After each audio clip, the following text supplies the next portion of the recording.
मैं हूं जावेद चौधरी और अपना पसंदीदा शो देखने के लिए हमारा YouTube चैनल देखिए और बर वक्त मालूमात के लिए बेल आइकन प्रेस कीजिए।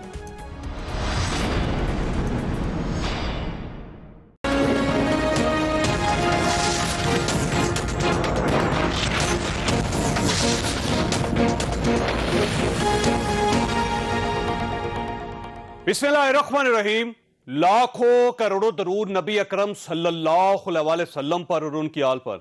पाकिस्तान पीपल्स पार्टी के चेयरमैन बिलावल भुट्टो ने आज प्रेस कॉन्फ्रेंस की और उसमें हुकूमत पर इल्जाम लगा दिया कि हुकूमत आसिफ अली जरदारी को कत्ल करवाना चाहती है। आप बिलावल भुट्टो का बयान मुलाहिजा कीजिए। पीटीआई की हुकूमत सदर जरदारी को कत्ल करना चाहते हैं। इन्होंने पहले कोशिश की, जब सदर जरदारी जेल में था, कितने महीनों तक तिबी सहूलियात नहीं दे रहे थे, टाइम पे दवाई नहीं दे रहे थे, फिर हमें कोर्ट से वो मेडिकल बेल की इजाजत आखिरकार मिला और आपने देखा जो मियां साहब के साथ सलूक किया गया था जेल में। और आज भी पूरा पाकिस्तान जानता है कि सदर जरदारी की सेहत में जो मुश्किलात है, और आज भी जो नैब है और नैब के दावते हैं वो चाहते हैं कि सदर जरदारी साहब वहां आके खुदा ना खास्ता कोरोना हो जाए, कोविड हो जाए, इतने सारे बीमारियां, इस लेवल तक ये काम करते हैं। बिलावल भुट्टो ने एक बार फिर वज़ीर-ए-आज़म को मनाज़रे का चैलेंज भी दे दिया। कुछ लोग जिनका इस वबा का पता ही नहीं, जिन्होंने आज तक पढ़ा ही नहीं, वो कह रहे हैं कि पाकिस्तान का कर्व फ्लैटन हो रहा है, हमारा कोविड केसेस तो कम हो रहे हैं, हमारे अमवात कम हो रहे हैं। ये सफेद झूठ है। The worst is yet to come. अब भी हमारा शराय अमवात बढ़ता जा रहा है, हमारा इन्फेक्शन रेट बढ़ता जा रहा है। अफसोस के साथ कहना पड़ता है कि पीटीआई की हुकूमत हर क्राइसिस को एक कैटास्ट्रोफी में तब्दील करती है। अगर कोई खराबी है, कोई मसला है, उसमें पीटीआई हुकूमत बेहतरी लाने के बजाय दे मेक इट वर्स। हमारा बहादुर वज़ीर-ए-आज़म ना हमें पार्लियामान में हमारा सामने को तैयार है। मैंने तो कहा था कि आप टेलीविजन चैनल्स पे पार्लियामेंट्री पार्टीज का हेड का डिबेट करा दें। मैं तो इमरान खान को टीवी पे भी डिबेट करने को तैयार है। आप वहां आ जाए, वहां हम सियासत पे डिबेट करते हैं, कोविड पे डिबेट करते हैं, मीशत पे डिबेट करते हैं। अगर आप में हिम्मत है तो सामने आए, मुकाबला करे। ये चैलेंज एक तरफ और दूसरी तरफ पाकिस्तान पीपल्स पार्टी ने स्पीकर कौमी असम्बली असद कैसर के खिलाफ तहरीक अदम एतमाद पेश करने का अंदिया भी दे दिया। कल जो स्पीकर का रवैया था वो स्पीकर नहीं लग रहे थे, वो पीटीआई के एक कंटेनर पर सवार वर्कर नजर आ रहे थे। इस स्पीकर पर बहुत ज्यादा सवालिया निशान है। न सिर्फ इसके कि वो अपोजिशन को स्पेस नहीं देते, वो रूल्स की धज्जियां बिखेरते हैं। मैं समझती हूँ, हमारी जमात भी समझती है कि स्पीकर जो है वो इस वक्त मुतनाज़ा बना है और हम अपने टाइम पर, वो हमारे पास ऑप्शन मौजूद है कि हम कब और कैसे उनके ऊपर नो कॉन्फिडेंस का मोशन जमा कराते हैं। मैं इमरान खान का मद्दाह हूं, इनकी नीयत भी नेक है, ये मुल्क की समत भी दुरुस्त करना चाहते हैं और ये किसी से डरते भी नहीं है। लिहाजा मेरा ख्याल है वज़ीर-ए-आज़म को बिलावल भुट्टो का चैलेंज कबूल कर लेना चाहिए। ताहम यह मुनाज़रा कौमी असम्बली में होना चाहिए और टेलीविजन के जरिए पूरे मुल्क को दिखाया जाए ताकि एक ही बार दूध का दूध और पानी का पानी हो जाए। क्या हुकूमत को यह चैलेंज कबूल कर लेना चाहिए? स्पीकर के खिलाफ अदम एतमाद क्यों? और क्या हुकूमत वाकई आसिफ अली जरदारी को कत्ल करवाना चाहती है? ये सारे नुक्ते हमारे आज के प्रोग्राम का हिस्सा होंगे। हमारे साथ रहिए। प्रोग्राम में दोबारा खुशामदीद। हमारे साथ तशरीफ रखते हैं लाहौर में सेनेटर वलीद इकबाल साहब, पाकिस्तान तहरीक इंसाफ के साथ इनका ताल्लुक है। सेनेटर जावेद अब्बासी साहब हमारे साथ तशरीफ रखते हैं, पाकिस्तान मुस्लिम लीग नून के साथ इनका ताल्लुक है। और सैयद नवीद कंवर साहब हमारे साथ तशरीफ रखते हैं, पाकिस्तान पीपल्स पार्टी के साथ इनका ताल्लुक है। शाह साहब, सबसे पहले आपकी तरफ आऊंगा। सर, ये फरमाइएगा कि ये पाकिस्तान पीपल्स पार्टी को कैसे ख्याल आ गया, आपके जहन में ये कैसे अंदेशा आ गया कि हुकूमत आसिफ अली जरदारी साहब को कत्ल करवाना चाहती है? लेकिन वो तो जाहिर है कि बिलावल साहब ने एक कॉन्टेक्स्ट समझाया कि इस जमाने में जब उनको पता है कि उनकी तबीयत ठीक नहीं है, वो डायबिटिक पेशेंट भी हैं और वो जो है जाहिर है कि एक हद तक एज भी उनकी उस ब्रैकेट में आ गई है जहाँ इंटरनेशनली ये समझा भी जा रहा है और WHO की तरफ से कहा भी गया है कि इन लोगों को ज्यादा इंटरेक्शन नहीं करना चाहिए, क्योंकि इनको न सिर्फ कोरोना कॉन्ट्रैक्ट करने का ज्यादा खदशा है बल्कि उसके जो असरात हैं वो उन पे ज्यादा हो सकते हैं। तो जब आप जबरदस्ती कहेंगे कि इनको भेजा जाए और इतनी भीड़ में इतने लोगों में भेजा जाए और वो आके पेश हों, तो जाहिर है कि ये खदशा होगा कि आखिर करना आप लोग क्या चाहते हैं। तो अभी तक हम उस पॉइंट पर, लेकिन वो तो नैब बुला रहा है ना शाह साहब, नैब बुला रहा है, नैब का तो गवर्नमेंट के साथ कोई ताल्लुक नहीं। कोई ताल्लुक नहीं, जीरो ताल्लुक है। कितने मासूम बन जाते हैं हम जब इस किस्म की बात कोई सामने आती है। नैब का 100% जो ये नैब न्याजी गठजोड़ की, तो अब वज़ीर-ए-आज़म साहब ने खुद ही बात की ना कौमी असेंबली में कि उसको 2-4 दिन हुए, तो नैब न्याजी गठजोड़ को आप किस तरह से बोल सकते हैं और कहते हैं कि नहीं ये तो इंडिपेंडेंट इदारा है। इंडिपेंडेंस कहाँ से आई? सारे ऑपोजिशन के लोगों को जो एक एक करके न सिर्फ बुला रहे हैं, कभी जेलों में डाल रहे हैं, कभी कहाँ, और मासूम सारे पीटीआई के बनते हैं, चाहे कितना बड़ा स्कैंडल क्यों ना हो जाए, बीआईटी हो जाए, शुगर हो जाए, पता नहीं क्या क्या हो जाए, उनको तो आप मजे से भेज देते हैं कि लंदन में जाके बैठो या वजीर बन के बैठो, लेकिन काम तो सारा जो है सफाया करना है तो ऑपोजिशन का करना है। ये इंडिपेंडेंट इदारे हैं। ठीक हो गए। अच्छा शाह साहब, ये जो बार बार बिलावल साहब की तरफ से एक चैलेंज किया जा रहा है प्राइम मिनिस्टर साहब को कि आप मुनाजरा करें, मुनाजरा किस चीज का सर? कौमी असम्बली है, वो भी तकरीर कर लेते हैं, आप भी तकरीर कर लेते हैं, उसके बाद टेलीविजन पे आके बात करें, किस इश्यू पे बात करें और मुनाजरे का क्या फायदा होगा?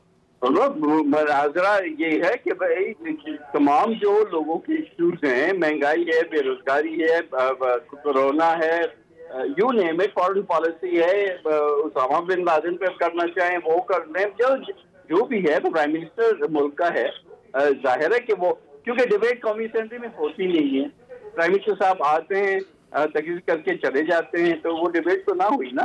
डिबेट तो तब है जब आप बातचीत करें। डिबेट तो वो है जैसे हम अभी कर रहे हैं आपके प्रोग्राम पे, तो उस लिहाज से उन्होंने कहा। और प्राइम मिनिस्टर साहब तो देखे ना, हाँ ये तो कहते हैं बिलावल साहब के जी इनएक्सपीरियंस है, वो तो अभी सिर्फ अपने माँ, दादा, बाप, नाना, इनके उस पे चल रहे हैं, तो फिर ठीक है ना। तो प्राइम मिनिस्टर साहब तो बहुत एक्सपीरियंस है, 70 साल से यही काम कर रहे हैं, तो उनको चाहिए कि आके बैठे, उनको क्या प्रॉब्लम है।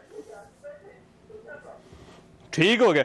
अब भाई साहब आपकी तरफ आऊंगा। सर ये फरमाइएगा, आप भी चाहते हैं कि एक मुनाजरा हो बिलावल साहब के दरमियान और प्राइम मिनिस्टर साहब के दरमियान? क्योंकि बिलावल साहब ने आज दावा किया कि हम देखते हैं कि इमरान खान साहब कब तक वज़ीर आज़म रहते हैं, तो आप भी चाह रहे हैं कि मुनाजरा होना चाहिए?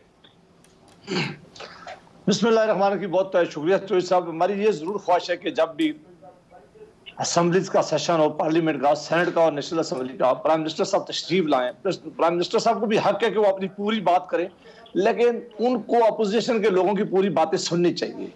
ये हुकूमत के लिए बहुत अच्छा भी होता है, ये बड़ा हेल्थी डिबेट भी वहां होता है, और फिर अपोजिशन का काम है कि अपोजिशन कई इशू हैं जो चाहती है कि प्राइम मिनिस्टर साहब के नॉलेज में लाएं कि आपकी चीजें ठीक नहीं है, इन चीजों को ठीक करें, आपने कौन से वादे किए थे वो पूरे नहीं किए हैं, आपने महंगाई का कहा था कमी, वो नहीं किया, आपने कमी किया है, आपने कोरोना के जो मामला को हैंडल किया है वो ठीक हैंडल नहीं किया है। फॉरेन पॉलिसी के मतलब हमारे बड़े सीरियस क्वेश्चन है, हमारे कश्मीर के मतलब बहुत ही सीरियस क्वेश्चन है जो हम चाहते हैं कि प्राइम मिनिस्टर साहब से हम करें और वो उनका जवाब दें। उससे बड़ा ज्यादा कि मुल्क की इकानमी डूब रही है इस वक्त, सबसे ज्यादा जो मुश्किलात है कि आपने जो अभी बजट दिया है इसमें कोई किसी सैलरी क्लास के लिए, किसी पेंशनर के लिए आपने कोई चीज नहीं रखी है। आप कहा करते थे कि आप रिकॉर्ड रेवेन्यू जो है वो इकट्ठा करेंगे, सबसे कम रेवेन्यू आपका इकट्ठा हुआ है। आप कहते थे कि मैं आऊंगा तो सबसे कम लोन लूंगा, तारीख में सबसे ज्यादा लोन आपने लिए हैं। आप कहते थे कि मैं आऊंगा और महंगाई खत्म करूंगा, सबसे ज्यादा इन्फ्लेशन इस वक्त है। फिर हम ये सवाल भी पूछने का हक रखते हैं कि आपने जो इंक्वायरी कमीशन बनाया था उसके नीचे जो आप चीनी और आटे का क्राइसिस हुआ है, उससे पहले दवाइयों का क्राइसिस हुआ है, उन लोगों की क्या रिस्पॉन्सिबल है और वो लोग किधर चले गए हैं, उनके खिलाफ एक्शन क्यों नहीं लिया? तो ये वो सारे सवालात हैं जो हम चाहते हैं कि प्राइम मिनिस्टर साहब से पूछे जाए, प्राइम मिनिस्टर साहब बैठें, वो जवाब दें, वो जो उनके। अच्छा, ये आप क्यों चाहते हैं कि ये बिलावल साहब सवाल करें, मियां शहबाज शरीफ साहब क्यों ना करें? सर मियां शहबाज शरीफ साहब मुनाजरे का चैलेंज क्यों नहीं दे रहे वज़ीर आज़म साहब को? नहीं, मैं ये ना कह कि बिलावल साहब करें, मैं कहता हूँ सारी अपोजिशन सवालात करे, उनसे अपोजिशन अपनी बात करे, प्राइम मिनिस्टर साहब जवाब दें। ये वो प्राइम मिनिस्टर साहब हैं जिन्होंने कहा था कि मैं पार्लियामेंट में आऊंगा, मैं प्राइम मिनिस्टर का 0 आवर रखूंगा, मैं सवालात के जवाब जिस तरह वेस्ट मिनिस्टर में दिए जाते हैं वहां का प्राइम मिनिस्टर देता है ऐसे दूंगा। आप अंदाजा करें कि वो सेनेट ऑफ पाकिस्तान में एक दफा तशरीफ लाएं, वो नेशनल असेंबली में भी मेरा ख्याल है 2 या 3 दफा आए, इतने बड़े बड़े इंपॉर्टेंट इशू हैं, कोरोना का इशू है, ये अपोजिशन के साथ बैठ कर बात नहीं करना चाहते, ये कश्मीर का इशू है, ये कहते हैं कि मैं मिलकर बात नहीं करना चाहता, ये पाकिस्तान की जो सालमियत का इशू है उस पर बात नहीं करना चाहते। और अभी जो इन्होंने सबसे बड़ा काम किया है कि कुछ पायलट का नाम तो ये ले लेते, उन पायलट के खिलाफ तो एक्शन ले लेते तो हमें कोई अफसोस ना होता, लेकिन इन्होंने अपनी जुबान से ऐसे अल्फाज निकाले और उनके मिनिस्टर ने ऐसे अल्फाज निकाले कि दुनिया पूरी में पाकिस्तान का तमाशा लगा दिया है कि पाकिस्तान के पायलट के लाइसेंस जाली थे, पाकिस्तान के पायलट जो हैं वो क्वालिफाई नहीं करते थे। आज सारी दुनिया में पीआईए का तमाशा लगा, ये पीआईए का नहीं, आज सारी दुनिया में पाकिस्तान का तमाशा लगा हुआ है। अगर मुल्क के वज़ीर आज़म और उनके तमाशा लगाए तो हम फरमाइएगा सर, ये प्राइम मिनिस्टर साहब अवॉइड क्यों करते हैं अपोजिशन को? सेनेट में वो एक बार तशरीफ ले गए, पिछले 2 साल के अंदर सेनेटर्स का एतराज आ रहा है, आप भी ज़ाहिर सेनेट का हिस्सा है। दूसरा, कौमी असम्बली में अपोजिशन का कहना है कि जो ही अपोजिशन उठती है तो प्राइम मिनिस्टर साहब आ जाते हैं, अपनी तकरीर करते हैं, और अपनी जब वो तकरीर कर लेते हैं, अपोजिशन की जब बारी आती है तो वो चले जाते हैं। आप अवॉइड क्यों कर रहे हैं? और जब अवॉइड कर रहे हैं तो मुनाजरा कर लें फिर आप। नहीं, इसमें अवॉइड करने की तो ऐसी कोई बात नहीं है जी। प्राइम मिनिस्टर एक मसरूफ़ आदमी होते हैं और ज़रूरी नहीं है कि उनके पास इतना वक्त हो कि वो एक खासकर इस तरह के वक्त में जब ये कोविड-19 वाला बहरान है और दुनिया भर को इस वबा का सामना है और जिसमें और बहुत से मामले भी हैं जिसकी एक आपको अंदाज़ा है, मेरे ख्याल सबको उनको पता होगा क्योंकि इनके अपने लीडर्स भी प्राइम मिनिस्टर रहे होंगे कि प्राइम मिनिस्टर के टाइम पे क्या किस किस किस्म की डिमांड्स होती हैं। और उसके अलावा जहाँ तक इस मनाज़रे का ताल्लुक है, पाकिस्तान पीपल्स पार्टी यूसुफ गिलानी साहब, सर वो रिकॉर्ड हाजिरी थी उनकी कौमी असम्बली में, इसमें मियां नवाज शरीफ भी नहीं आते थे, इसमें कोई शक नहीं, लेकिन इतनी ये नहीं थी कि इतना गायब हो जाए वो मसल उसमें ये था ना कि डिवीजन ऑफ लेबर हुआ था ना। गिलानी साहब इतने हद तक की प्राइम मिनिस्टर थे जितने एक किसी पार्टी के सरबराह के चुने हुए एक शख्स का हो और बाकी जो और बहुत सी चीज़ें हैं वो पार्टी का सरबराह कर रहा हो, जो कि ऐवान सदर में बैठा हुआ था और उसका अपना भी सिलसिला चल रहा था, वो उसमें भी प्रॉब्लम्स आई थी। अदालत में चैलेंज हो गया था कि जी एक तरफ पार्टी का भी हेड है और साथ सदर भी है, तो वो भी सिलसिला चल रहा था, तो वहाँ तो अच्छा खासा डिवीजन ऑफ लेबर था। ये तो दो आपका ख्याल ये कि प्राइम मिनिस्टर साहब इतने मसरूफ होते हैं कि उनके पास कौमी असम्बली में या सेनेट में आने के लिए टाइम नहीं बचता? नहीं, और इसमें ये भी होता है कि इसी वजह से ये जो इस किस्म के ओहदेदार होते हैं इनकी हाजिरी का सेनेट में और नेशनल असम्बली में इस तरह रखा भी नहीं जाता सिस्टम कोई, उनको वो उससे मुस्तस्ना भी होते हैं। और मैं आपने मुनाजरे की बात की, मुनाजरा जो है ये बिल्कुल एक डाइवर्जन क्रिएट करने की बात है। मुनाजरे और ये डिबेट्स जो टेलीविज़न पे होते हैं ताकि पूरा मुल्क देख सके, वो उस वक्त होते हैं जब इलेक्शन आ रहा होता है, वो इलेक्शन से पहले होते हैं और दुनिया भर में होते हैं। और ये रवायत अमेरिका के सिस्टम ने कायम की कि कैंडिडेट्स जो हैं वो आपस में डिबेट करते हैं। इसीलिए होती है कि हिज़्ब इख्तिलाफ का सरबराह और हिज़्ब हुकूमत का, यानी हुकूमत और अपोजिशन दोनों के सरबराह खड़े होकर बात कर सकें। वो एक मुनाज़रे का बहुत बड़ा फोरम होता है जिसपे पूरी दुनिया देखती है। तो जब आप आमने सामने वहां पे नहीं आएंगे तो फिर कहां जाएंगे आप? नहीं, ये आमने सामने आने की जरूरत नहीं है, दुनिया तो फिर भी देख रही होती है। प्राइम मिनिस्टर अपनी बात करके चला गया, जिस तरह हम कभी कभार अदालत में होता है कि एक वकील आर्ग्यू करके चला जाता है, वो नहीं होता, दूसरा वकील आके आर्ग्यू करता है, कोई आप जूनियर बंदा नोट्स ले लेता है, तो वो इस तरह होता है। और अगर और टेलीविजन पे सारा वक्त लाइव आ रहा है तो लोग तो देख रहे हैं, तो उसमें ऐसी कोई बात नहीं है कि जी वहाँ फिजिकली वो बैठे हों। और जिस तरह मैंने अर्ज किया, वो जो नेशनल डिबेट होता है कि जिस तरह की तजवीज़ अब बिलावल भुट्टो साहब पेश कर रहे हैं, वो इलेक्शन से पहले होती है, जब उम्मीदवार आपस में जो है वो या पार्टी हेड्स जो होते हैं वो अपने अपने मंशूर दे रहे होते हैं या अपनी अपनी कारकर्दगी की बात कर रहे होते हैं। ये बिल्कुल डाइवर्जन क्रिएट करने की बात है। और जिस तरह की वो बातें कर रहे हैं कत्ल वतल करने का या एलिमिनेट करने का, ये इसका जवाब देना, इसका जवाब दें कि फेडरल मिनिस्टर ने, आपका नुक्ता आ गया, फेडरल मिनिस्टर ने असेंबली के अंदर जीआईटी रिपोर्ट दिखाई है जिसमें इनके अपने लीडर्स जो हैं वो उनके अहकामात पर कत्ल होते रहे हैं। ये उसका जवाब दें बजाय कि ये इस तरह की डाइवर्जन क्रिएट करें। या तो ऐसे चाय की प्याली में तूफान वाली बात। ठीक हो गया, मुझे ब्रेक लेने दे। लेकिन नवीद कंवर साहब, ये मेरा ख्याल है प्राइम मिनिस्टर साहब वली साहब का कहना है कि उनके पास मशरूफियत इतनी ज्यादा होती है कि उनके पास इतना टाइम नहीं होता कि कौमी असम्बली में आए, सेनेट में आए और फिर आप लोगों की गुफ्तगू सुनते रहे वहां बैठ के। तो ये मेरा ख्याल है शायद मशरूफियत आपको लीवरेज इनको देना पड़ेगा। छोटी सी ब्रेक, ब्रेक के बाद दोबारा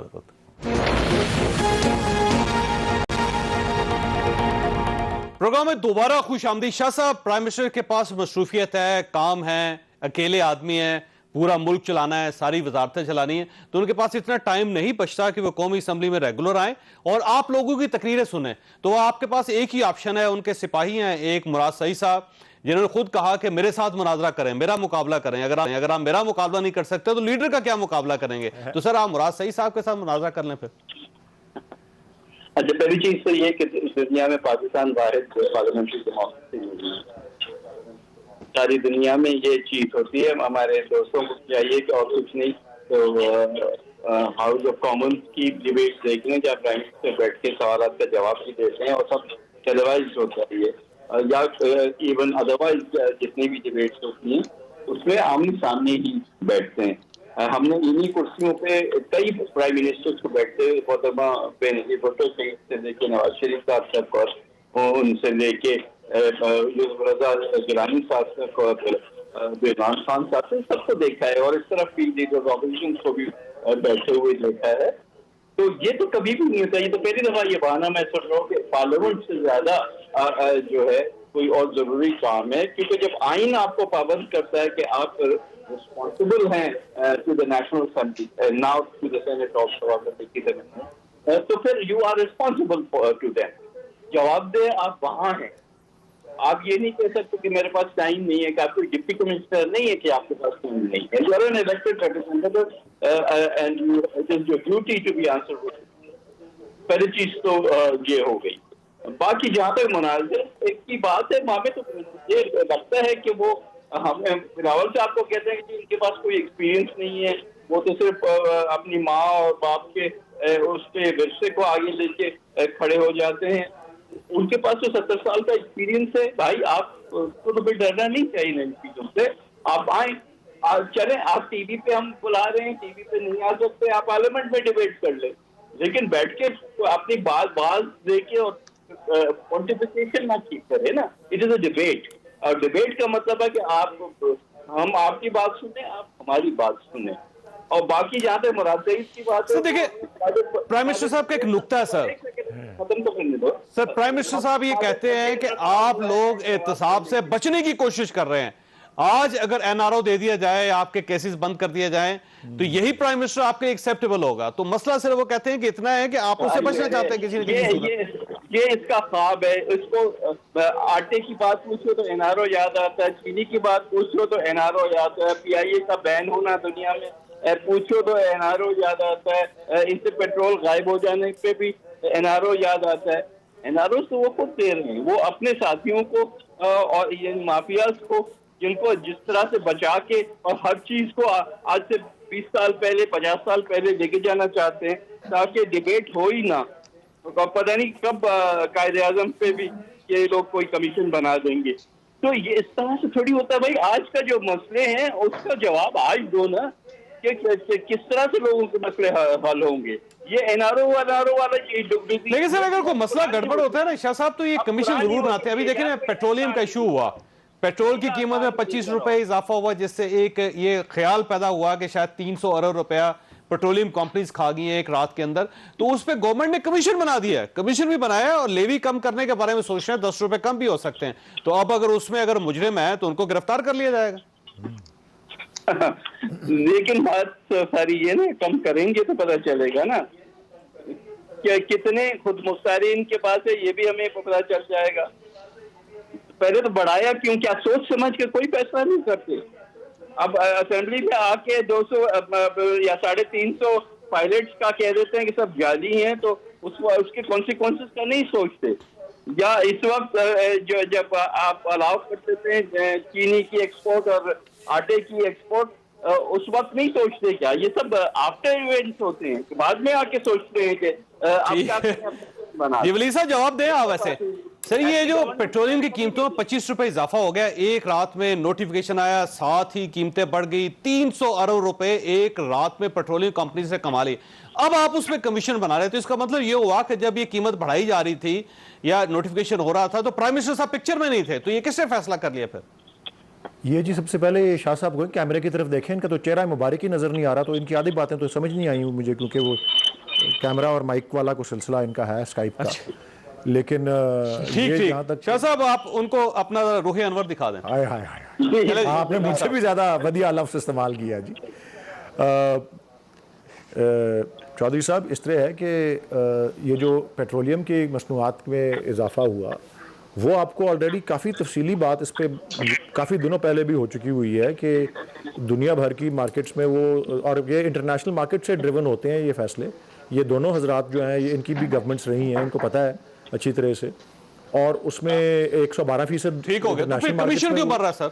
वो कमीशन बन रहा है ताकि अगर कोई ऐसा उसमें कहीं इंक्वायरी क्यों हो रही है सर? इस प्रोसेस में कहीं गलत कारी हुई है या किसी ने उसका नाजायज फायदा उठाया है तो उसको अपना उसका तयन करने के लिए और उस पर कार्रवाई करने के लिए जब आप कमीशन क्लियर का है मकसद सर, ये आपको होता है। पता है कि गवर्नमेंट के लेवल पे कोई गड़बड़ नहीं हुई, तो फिर तो कमीशन बनाना ही चाहिए, फिर तो इंक्वायरी नहीं होनी चाहिए। नहीं, गवर्नमेंट के लेवल पे कोई गड़बड़ नहीं हुई, मैं ये कह रहा हूँ, लेकिन किसी शख्स ने उसकी, देखें कोई भी कमोडिटी हो, जिस तरह पेट्रोलियम प्रोडक्ट्स होती हैं, गंदम होता है, गंदम होती है, आटा, चीनी, कोई उसकी ज़ख़ीरा अंदोज़ी करे वो तो गलत कारी है ना।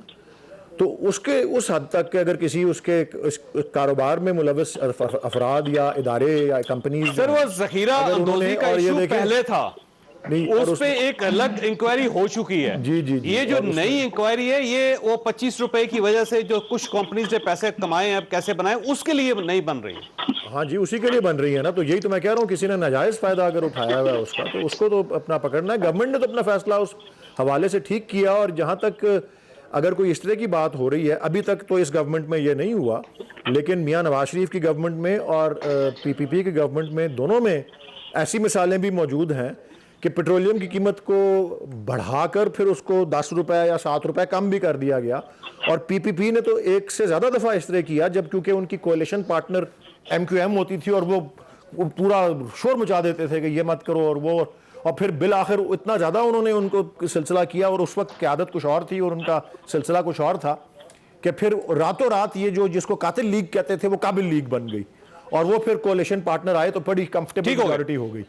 ये सिलसिला है। तो इसमें ऐसी कोई मतलब बड़े बड़े कारनामे होते रहे हैं पहले। भाई साहब, इस बार बिल्कुल लेकिन सर एक शफाफियत छोटा सा नुक्ता आपके सामने, आप ही के सामने रखता हूं पहले वली साहब। सर ये जो पेट्रोल खरीदा जाता है ये 15 दिन, यानी आज अगर आपने खरीदना है, जो आज की प्राइस है, तो वो पेट्रोल 15 दिन बाद आपके पास सप्लाई आएगी। 20 दिन 30 दिन भी होता है, बाज़-औक़ात 1 महीना, बल्कि 1.5 महीना भी लग जाता है उस सप्लाई में।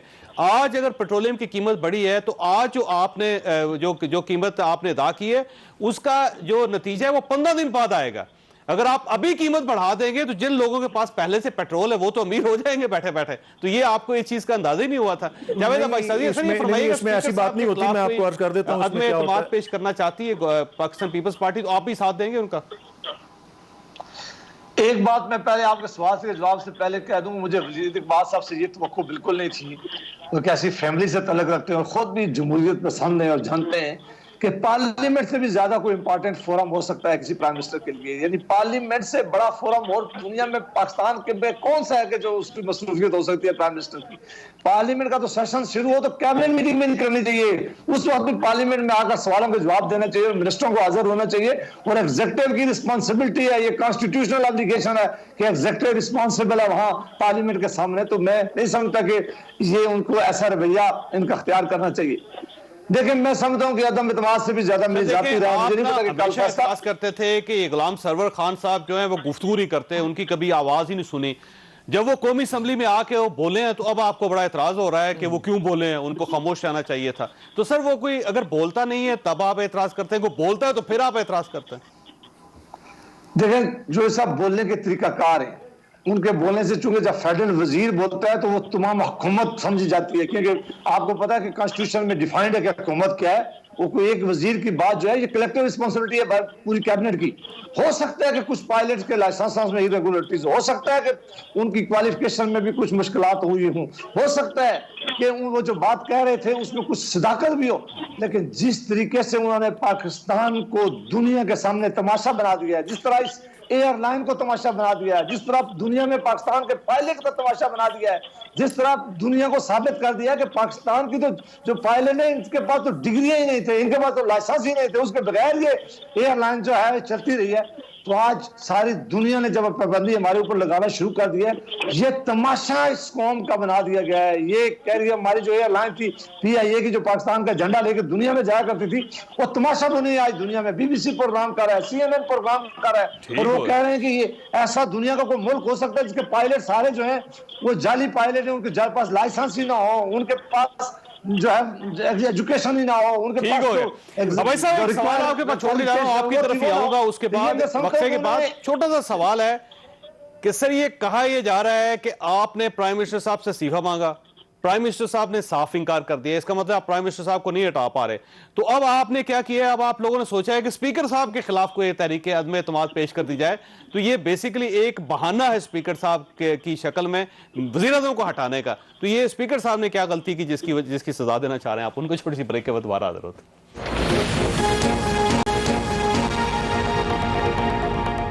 प्रोग्राम में दोबारा खुश आमदीद। भाई साहब, आप प्राइम मिनिस्टर को तो नहीं हटा पा रहे, तो ख्याल लोगों का यह है कि अब आपका नजला स्पीकर साहब की तरफ जा रहा है। तो स्पीकर साहब के ऊपर क्यों गिरना चाह रहे हैं सर आप?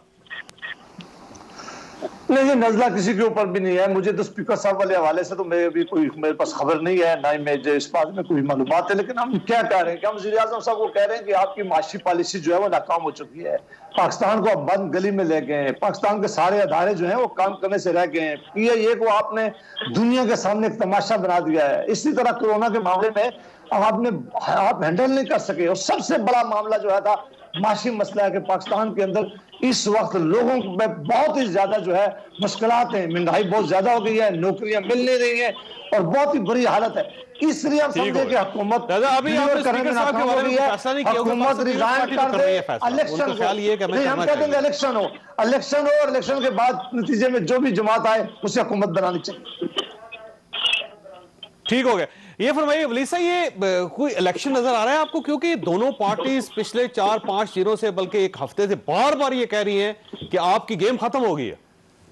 हाँ जी, नहीं, वो तो एक ही दफा हमने कहा था मुक गया तेरा शो नवाज, हम कहा करते थे और वो हो भी गया। इस तरह तो ये नहीं होता कि वो तो पुरानी बात है ना, अभी बात करें अभी की।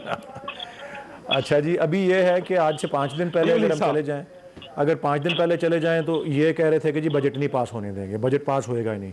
सारी अफवाहें जब दम तोड़ गई कि वहाँ एक तरफ अपना 166 लोग आए हुए थे और इधर 119 आए हुए थे, तो उससे पता लग गया। और अब ये जो अब इस तरह की ये डाइवर्जन्स जो हैं क्रिएट हो रही हैं कि जी ये स्पीकर असेंबली पे, जिस तरह आपने कहा, यार मैं तो समझता हूँ बड़ी गलती कर रहे हैं। आगे ये चेयरमैन सेनेट के खिलाफ इस तरह की तहरीक मूव करके इन्होंने देख लिया क्या हुआ था। ये तो यहाँ तो सिस्टम ही बिल्कुल और है, यहाँ तो गिनती भी बिल्कुल मुख्तलिफ है कंपेयर टू द सेनेट।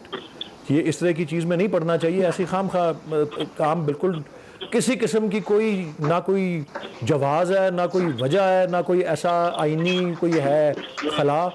5 साल के लिए मुंतखब है ये गवर्नमेंट और इंशाल्लाह 2023 तक रहेगी और फिर 2028 तक भी जाएगी। और ज़ाहिर परफॉर्मेंस और गवर्नेंस भी आपकी ठीक है, तो इशू तो कोई नहीं है। नहीं, इशू कोई नहीं है जी, बस ऐसे ही ये चाय की प्याली में तूफान है। एक चौधरी साहब जुमला कह दूं, और ये कि जी बाय द वे अटेंडेंस जो है ये इवन जिस तरह से भी है, मियां नवाज शरीफ से बेहतर attendance prime minister Imran Khan की रही हुई है असेंबली में।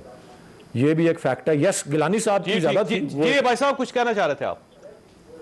मैंने कहा जिस दिन प्राइम मिनिस्टर साहब ने प्राइम मिनिस्टर हाउस के सब्जाजार में शाम को MNAs को और सेनेटर्स को बुलाया था और इस्तकबालिया दिया और खाना खिलाया और वलीद साहब भी थे, जिस तरह उन्होंने कहा था कि मैं रहूंगा, मैं जाऊंगा नहीं, मैं इस्तीफा नहीं दूंगा, मुझे को हटा नहीं सकता, मुझे यकीन हो चला है कि कोई मामला ऐसा खराब है जो प्राइम मिनिस्टर साहब को बादर किया है। और ऐसी बातें जब भी हुई है उसका कोई ना कोई नतीजा निकला है। मैंने क्या मेडिकल का सवाल करते हैं, जो कुछ दिन पहले फवाद चौधरी ने जो बातें की हैं, जो आज इनके तालीम के मुताबिक बातें करते हैं, उससे लगता है कि मामला बहुत खराब है। तो फैक्ट्स हो कोई आपके पास? शाह साहब ये फरमाइएगा सर, ये गवर्नमेंट तो कहीं नहीं जा रही, परफॉर्मेंस ठीक है और गवर्नेंस ठीक है, कौन सी परफॉर्मेंस भी साथ हैं, पार्टी भी इंटैक्ट है, बजट भी पास करवा लिया, तो ये आपको कैसे अंदाजा हो रहा है सर कि ये जा रहे हैं? माशाल्लाह, पहले तो गवर्नेंस वाली बातें अगर आपको जिससे आपको इस पे एतबार है तो आपको भी हमको एक मेडल देना पड़ता। लेकिन पाकिस्तान के किसी शहर के किसी तरफ पे चले जाएं, किसी मार्केट में चले जाएं, आपको इस सवाल का जवाब मिल जाएगा। जहाँ तक किसी का ताल्लुक है कि गवर्नमेंट को क्यों जाना चाहिए, वो आप देख रहे हैं कि जितना अभी तक 2 साल हुए सिर्फ, और जितना पैसा वो चढ़ा सकते हैं, अगर पूरा 5 साल रहे तो ये मुल्क से हमारी क्या किसी भी हुकूमत से कभी कटवा उतरना नहीं। ना महंगाई कम हो रही है, ना बेरोजगारी कम हो रही है, ना ही हमें कोई उम्र और होप नजर आ रहा है कि सबको ये बेहतरी होगी। और गवर्नेंस का हाल अभी खुद आप देख रहे हैं कि वज़ीर-ए-आज़म हर कहते हैं कि मुझे तो पता ही नहीं कि तब कैसे होगा, पेट्रोल कैसे गायब हो गया, पेट्रोल कैसे महंगा हो गया। अब फिर आपसे स्वाद आता है कि चलो अब जाके सस्ता कर देते हैं। ये चल रही है तो जाहिर है सबको तो जाना चाहिए। बाकी एक चीज हम वादे करेंगे, तो हम कभी किसी भी हुकूमत को गैर जमहूरी तरीके से हटाने के रहे न रहे। बाकी सब पार्लियामेंट। तो आप ये चाहते हैं ये 5 साल पूरे करें, तो जमहूरी तरीका तो ये ना सर, इनको 5 साल का मैंडेट मिला है, 5 साल इनको पूरे करने चाहिए। तो ये जो बार बार आप इनसे इस्तीफे का मुतालबा कर रहे हैं, ये कि कह रहे हैं ये चले जाएंगे, और बिलावल साहब ने भी बल्कि आज ये कहा, उन्होंने कहा कि हम देखते हैं कब तक वज़ीर आज़म रहते हैं, तो ये तो गैर जमहूरी चीज है ना सर। बिल्कुल ऐसी कोई नहीं है। अगर आइन पढ़ के देखें तो सब आइन का हिस्सा है। हम सिर्फ ये बात कर रहे हैं कि जो चीज आइन में दी गई है वो हक हमें इस्तेमाल करने का पूरा हम करते हैं। तो सर आप अदमे एतमाद ले ना, अगर आप इस समझते हैं नाकाम होगी गवर्नमेंट, आप ले अदमे एतमाद, गवर्नमेंट चली जाएगी। बात तो करने दो यार, बात नहीं सुननी तो उनका क्या जवाब दूंगा, मुझे कोई जवाब देना ही नहीं। साहब फरमाइए। ये तो मेरे जो तरीके से बोल रहे हैं यार आप बात। जी फरमाइए शाह साहब। मुझे ना आपका सवाल समझ में आया ना आपका जवाब मुझे समझ में आया। आई एम सॉरी, मैं तो जी वॉकआउट करने लगे हैं, वॉकआउट करने लगे हैं। हमारे हिसाब से पब्लिक उस पॉइंट पे पहुंच चुकी है कि पब्लिक अब है वो अपने हिसाब को पहुंच गई है। हमारे पास जो पार्लियामेंट के तरीकेकार जो भी होंगे वो हम इस्तेमाल करेंगे। गवर्नमेंट ने अगर 160 या 166 नहीं था 160 लेकिन 160 अगर पेनल के बाद जमा किए तो अभी भी वो 12 नंबर कम है वोटर कॉन्फिडेंस से। तो कोई बात नहीं, ये तो मसला है, ये तो दिन ब दिन के नंबर चेंज होते जाते हैं। तो ऑपोजिशन अपने सारे पार्लियामेंट्री टैक्टिक्स यूज करेगी, लेकिन अगर पब्लिक के माइंडसेट को समझना है तो फिर हमें इस तरह से चलना होगा। तो वैसे आपका क्या ख्याल है शाह साहब, ये गवर्नमेंट कहीं जा रही है, ये 5 साल पूरे करेंगे ये? देखिए एक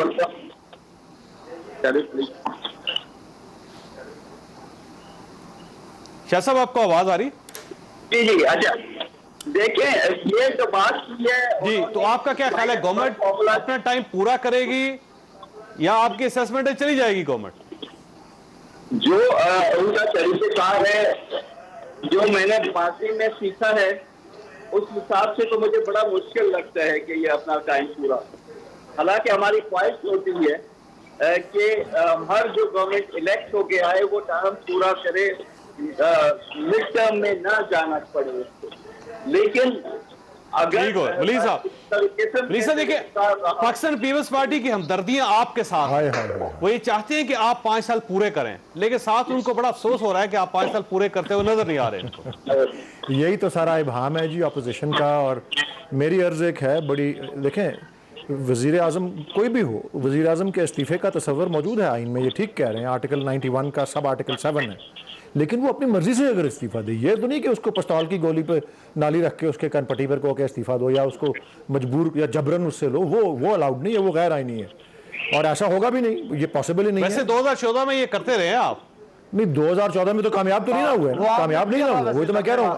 आईनी तरीका तो यही था कि वो खुद देते, उन्होंने नहीं दिया तो हम कुछ भी नहीं कर सके ना।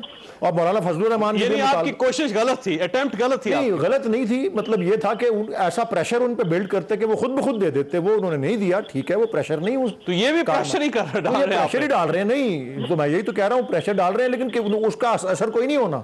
हमने इतनी बड़ी मुहिम चला के जब कोई कश नहीं कर सके तो इस तरह। दूसरा ये है कि अदम एतमाद की तहरीक ला सकते हैं, वो ले आए, समझते हैं कि कामयाब हो जाएंगे तो ले आए।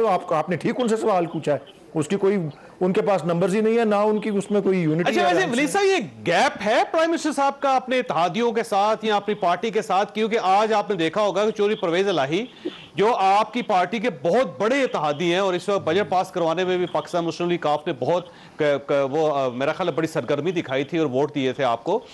आज चौधरी साहब को एतराज है ये जो इस्लामाबाद के अंदर मंदिर बन रहा है, वो ये कहते हैं कि ये नहीं बनना चाहिए, इस्लामी मुल्क में और रियासत मदीना के जो फिलॉसफी है उसके साथ ये मैच नहीं करता मंदिर। तो उन्होंने प्राइम मिनिस्टर से बात करने के बजाय वो मजबूर हुए कि वो एक वीडियो क्लिप बना के वो मीडिया पे वायरल कर दें, सोशल मीडिया पे वायरल कर दें। तो सर आपका गैप इतना ज्यादा है कि आपके इत्तेहादी भी आपसे बात करने के बजाय वो एक वीडियो क्लिप बना के उसको रिलीज करने पे मजबूर हो जाते हैं। नहीं, गैप वगैरह कोई नहीं है इत्तेहादियों का, और जो है पार्टी के अपने अरकान का जो है वो भी सिलसिला इस तरह के जो है नशेब व फराज जो है वो आते रहते हैं। और ये दोनों मेहमान जो बैठे हुए हैं इनकी भी किसी ना किसी, और ज़्यादा पीपीपी की किसी ना किसी मौके पे कोalition गवर्नमेंट्स रही हुई हैं और उनको भी इस बात का अंदाज़ा है कि ऐसा हो जाता है। चौधरी परवेज़ इलाही साहब का मैं बड़ा एहतराम करता हूँ और मैं मेरे उनसे ज़ाती मरासिम भी हैं, अलावा PTI के उस और PMLQ के उस मामले के, और उस पर्सनल एक रिलेशनशिप की वजह से उन्होंने, मैं बड़ा शुक्रिया भी उनका हमेशा अदा करता हूँ, अभी भी कर रहा हूँ। जिस तरह सेनेट का ज़िमनी इंतखाब था वो आसान नहीं था, उसमें भी उन्होंने बहुत मौसर, और उन्होंने कहा कि अपने इलेक्शन की तरह लड़ेंगे और उन्होंने बिल्कुल उसको निभाया। तो मैं इसका बहुत क्रेडिट देता हूं उनको।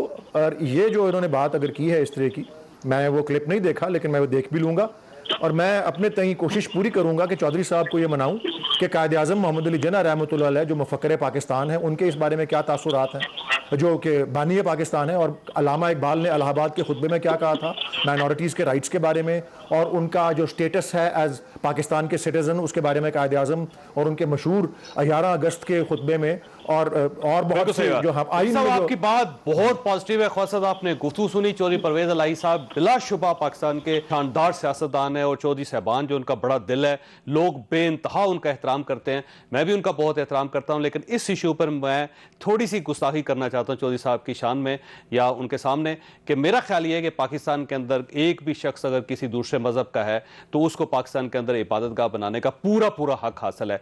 अगर हम इंडिया में मस्जिदें नहीं बनने दे रहे वहां पे इंडियन गवर्नमेंट, तो हम एहतजाज करते हैं, और अगर हम पाकिस्तान के अंदर भी अगर मंदिर नहीं बनने देंगे तो फिर इंडिया और पाकिस्तान के दरमियान क्या फर्क रह जाएगा। तो मेरा ख्याल यह है कि हिंदू कम्युनिटी पाकिस्तान की अपनी कम्युनिटी है, तो यहां पे उनका मंदिर बनना चाहिए। अल्लाह ताला आप और आपके अहले खाना को किसी मुसीबत से महफूज रखे। अल्लाह हाफिज।